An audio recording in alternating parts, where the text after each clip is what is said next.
le mois de janvier, je recevais de messages.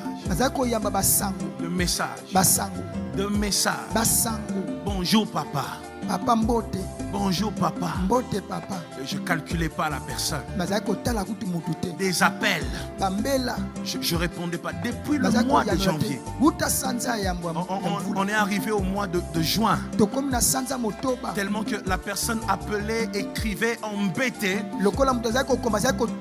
Je dis, bon, je vais répondre. Je dis à mon petit frère qui était à Dubaï, je dis, réponds à cette personne. Qu'est-ce que cette personne veut encore?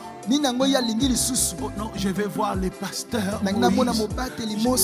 Daddy, je vais le voir. Je dis, elle m'appelle encore Daddy. Oh, ça c'est un miracle. Daddy.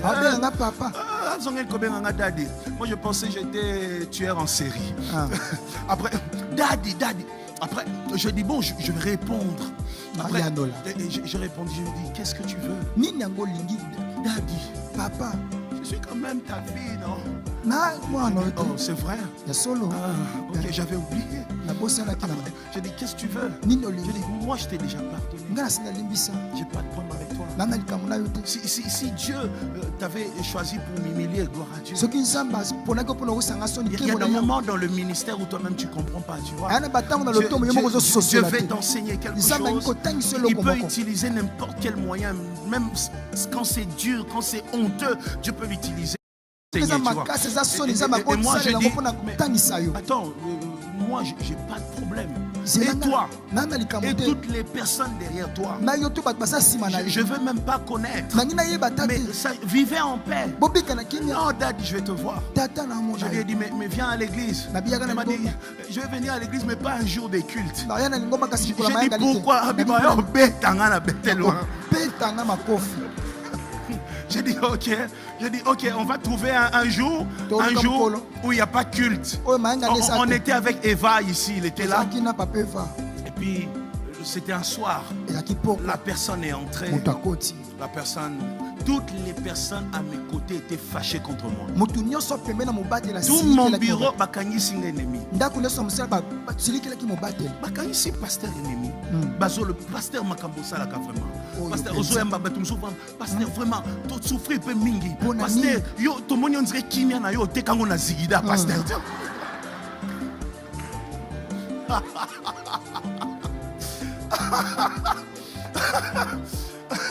Ok,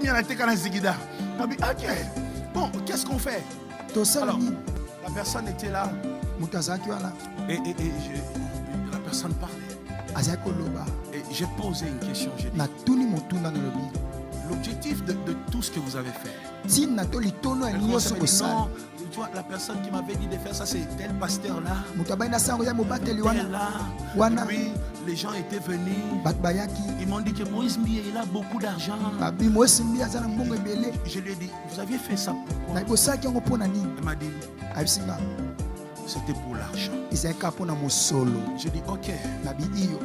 Je lui ai dit, tu es heureux, ça va? Non, je n'ai rien. Je suis sorti de cette affaire. Je n'ai absolument rien. Je ne suis plus en paix. Je sens que j'ai gâché ma vie. Tu vois? Et quand elle est partie, je me suis dit, en fait, c'est comme Rahab. On pouvait demander à Rahab de livrer quelqu'un. Mais la sagesse de Rahab, c'est qu'elle a vu demain.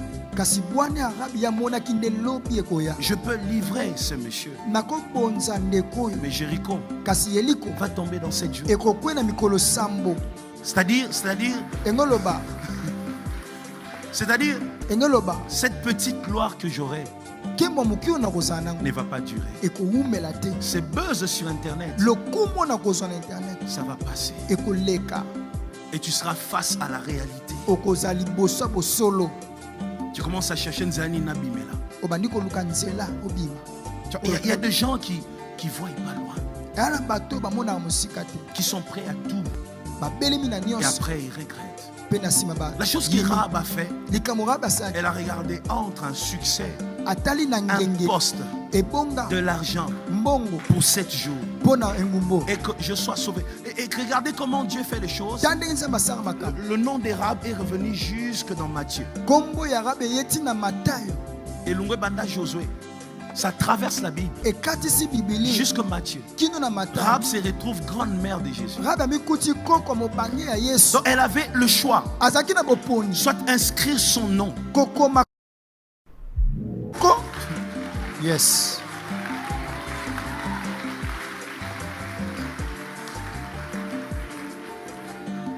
Soit régner.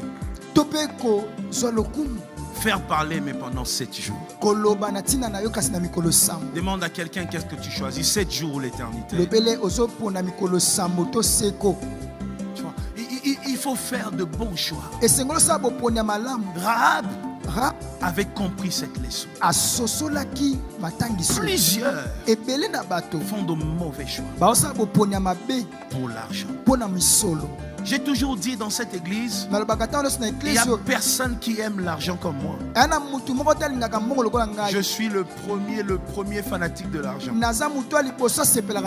Mais je ne suis pas prêt à tout pour l'argent.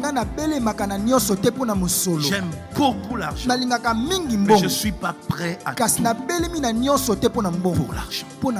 Tu comprends ça? C'est ça la vie. Des petites choses qu'il faut comprendre. Lorsqu'il y a une malédiction qui pèse sur toute une ville, lorsqu'il y a une malédiction qui pèse sur toute une génération, la délivrance vient avec de bons choix. De bons choix. Faire de choix pour les futurs. Pense toujours aux futurs lorsque tu es appelé à faire un choix. C'est que tu choisis pour aujourd'hui. Cette réalité va changer. Mais toi, tu risques de beaucoup perdre. Fais des bons choix dans la vie. Des bons choix dans la vie. Et une chose, j'aimerais m'arrêter peut-être ici. La Bible dit une chose.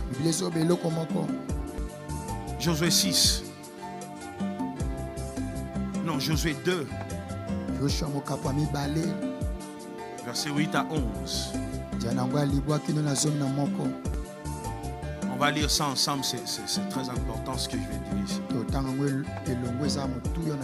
Les espions sont entrés avant que les espions se couchassent. Rahab monta vers eux sur le toit et leur dit: l'Éternel, je le sais, vous a donné ce pays. Et regarde une vérité, une grande vérité qui sort de la bouche de Rahab. J'aimerais, vous savez, j'aimerais dire à quelqu'un au mi-habité. Oui. Parfois, quand Dieu veut que au mi-eba, je te dis, ceux qui nous regardent en face comme ça nous connaissent parfois mieux que nous-mêmes. Tu comprends? Quand toi tu me regardes, tu vois les défauts de ma veste que moi je ne vois pas. Tu vois la partie où mes chaussures ne sont pas bien surées. Moi je ne le vois pas. Pourquoi? Parce que moi je te regarde. On est fixé sur les futurs. Et c'est ceux qui nous observent qui nous connaissent mieux. Gédéon est allé écouter la révélation sur sa force au milieu, dans les camps des Madianites. Parfois, lorsque tu ne te connais pas, Dieu t'emmène au milieu des ennemis. Que tu vois comment tu vas résister. Que tu vois comment ils tremblent. Pour que tu comprennes ce que tu représentes. C'est ainsi que plusieurs personnes découvrent ce qu'ils étaient qu'après avoir perdu. C'est quand tu perds un don que tu sais que tu l'avais. Quand tu perds une position, c'est là que tu réalises le privilège que tu avais dans la vie. Et je prie à Dieu qu'il ne soit pas trop tard. Que tu comprennes la valeur que tu as. personne ne va jouer avec toi si tu découvres qui tu es. J'ai toujours dit aux gens, si tu ne sais pas qui tu es, tu accepteras la manière dont le monde te définit. Il faut que tu saches qui tu es pour que tu refuses ce que le monde dit de toi. Tu dois savoir ce que tu es. Israël était en train d'avancer. Je rappelle que c'était des jeunes. Ils avaient 15 ans, 16 ans, 20 ans, 25 ans. Ils venaient de se faire circoncire. Donc, ils sortaient d'une période de convalescence. Ils étaient fatigués. Des jeunes sans expérience. Imagine que Moïse a quatre sa mer rouge. Désert. Tu comprends? Moïse a quatre sa mer rouge. Ils arrivent devant Jourdain Kabwani.